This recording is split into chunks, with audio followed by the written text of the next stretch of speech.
Good morning, class. My name is Amy Coy. I'm a sophomore studying international business and German, and today I'm going to talk to you about the 2MC scuba gear. So the facts are on the screen, but I'll sum it up for you really quick. You're a salesman at a new company, and this is your first job, and you have a lot of potential. And you're starting to make your sales, and your biggest sale is going to be about $2 million. The problem is, though, is that the representative of the other company has told you that to sweeten the deal and to make sure that it goes through, that he would really like some scuba gear. And he's also told you that another competitor of your firm has approached him saying that if they do the deal with that other competitor, that he will for sure get the scuba gear. So you're not sure what to do because your company has a strict policy of not giving into any bribes, and that the gift-giving policy is strictly prohibited to gift baskets. So you don't want to make the other representative mad and not close the deal, but you also want to make sure that the $2 million deal goes through. So what do you do? Okay, so for this 2MC's activity, it's called What's Behind the Door. So as you see on the screen, there's 3 different doors, and behind each door lays a different one of the tragedies.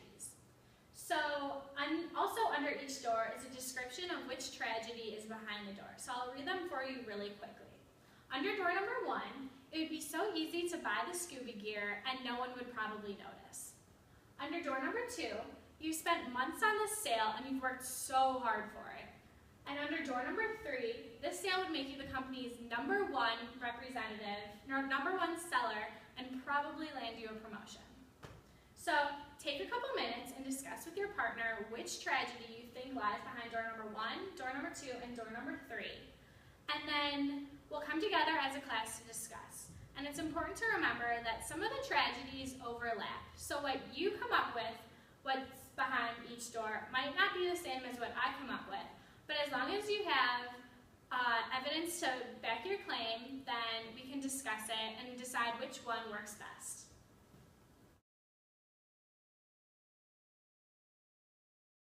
Okay, class, thank you for all of those great points. I'm really glad that you guys discussed and that you're so willing to participate.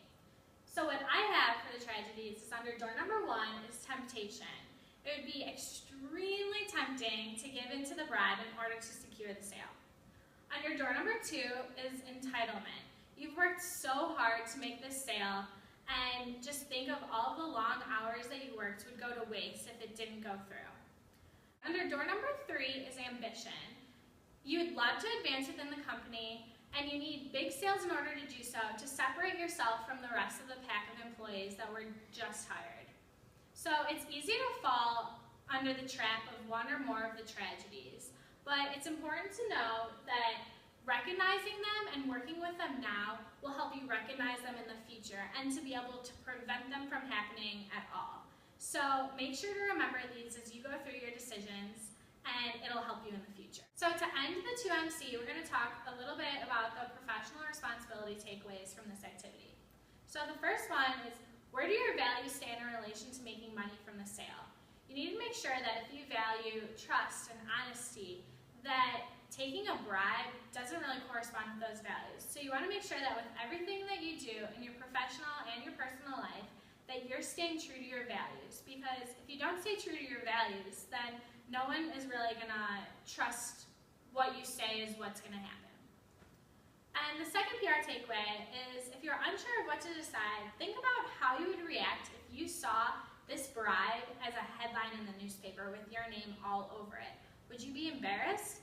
If you would be embarrassed, it's probably not something you should be doing.